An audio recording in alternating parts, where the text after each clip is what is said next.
Here's what it's like for a canine in the back of a patrol vehicle. There are safety features to keep the car from getting too hot. Windows will automatically roll down, a fan will come on to keep the air circulating in the car, and an emergency alarm goes off to alert the officer of any danger. Connor Marie, emergency responders have been running through realistic drill exercises like what you're seeing behind me since early this morning. Some of the flames did reach their son's bedroom, but no one was hurt. They were able to get out okay. This is a 1946 Piper Cub that would have been flown in World War II. A needle about this size successfully punctured all the way through one of her ears. I'm with the neighbor of the Sunny Oaks neighborhood, and as you can see, we've got quite a mess over here. You know, tell me what was going through your mind as you heard the storm rolling through. You may not notice at first, but all of these pictures are magnets. Students worry about looking uncool, but GPD says helmet head is worth it when you're protecting your head. Sit.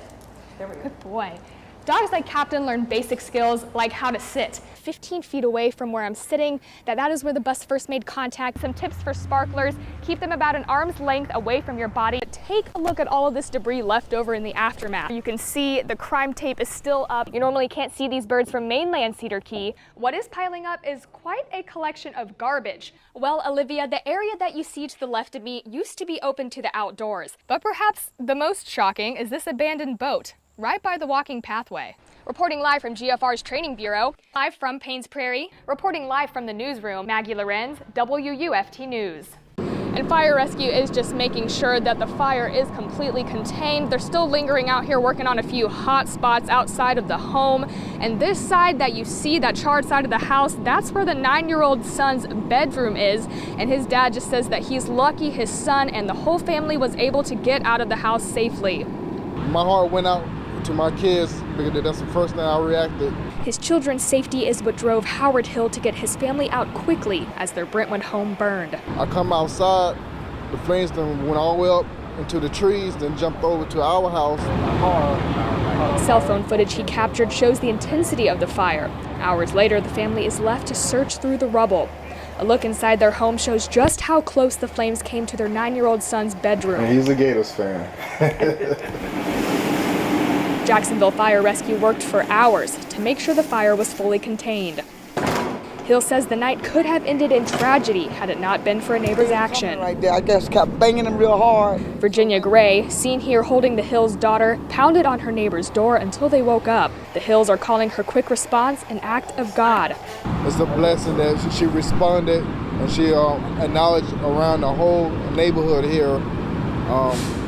I just thank God for her. Hill says his family has a place to stay for a while, but for the long run, he doesn't know. And right now the fire marshal is out here investigating. You can see him there taking pictures, just kind of looking through everything to determine an exact cause of this fire, because right now it is unknown. Maggie Lorenz, Channel 4, the local station. He's widely known, and everyone he's met seems to have a favorite story about Father Rene.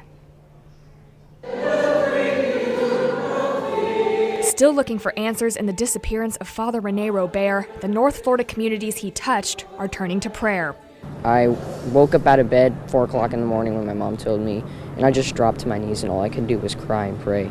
15-year-old Elijah Bishop organized last night's vigil in Clay County. Bishop says while he's preparing for the worst, he's hoping for the best. Among those who knew the 71-year-old priest, Father Rene is famous for his sense of humor, always wearing sandals, and often sporting a New York Yankees cap. Parishioners say he always had a joke and would give the shirt off his back to anyone in need. He lived the priesthood. He took it as it should be. Last November, we caught up with Father Rene on Veterans Day. He urged a 91-year-old retired priest and World War II veteran to return to the skies for the first time since serving in the military.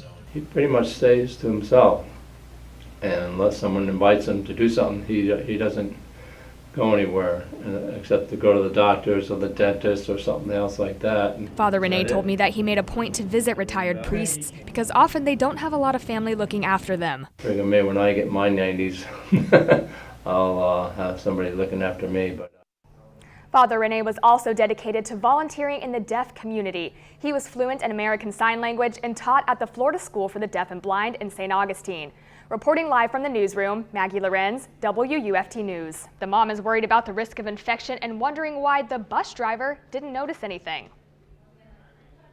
When 6-year-old Peyton Argela came home from school Monday, hiding her ears and shying away, her mother knew something was wrong. I moved her hair and I saw that she had marks from someone piercing her ears. The Chiefland Elementary kindergarten student told her mom someone on the bus asked her if she wanted pierced ears. What did you tell the little girl when she was doing your ears? Stop. I guess the girl didn't stop because it went through all the way on one ear. The principal of Chiefland Elementary says student safety is a top priority and the event is under investigation. We're getting statements from everybody. We're watching the videotape. We're talking to the bus driver as well as the parent. Argela took Peyton to the doctor Tuesday and says her daughter was prescribed antibiotics and received a blood test. As a mom, you don't know where that needle was. Yeah, How concerning no. is that? No, it's very concerning because she doesn't have anything. So now we have to think of long term and waiting 6 months to find out if she was infected. The Levy County Sheriff's Office is assisting Chiefland Elementary in the investigation, though they are not treating it as a criminal case. Our school resource deputy is there to assist the school as they conduct their administrative investigation to determine what and if any action they need to take, either to prevent it next time or should the student get in trouble at school, they'll have the information available. If you got hurt from someone, that is criminal crime, and she's hurt from it. The school is in the process of reviewing the bus video. Argela says she wants a parent aide to accompany all elementary students on the bus to prevent events like this from happening again. Chiefland Elementary is deciding if the students involved will face disciplinary action. Reporting live from the newsroom, Maggie Lorenz, WUFT News.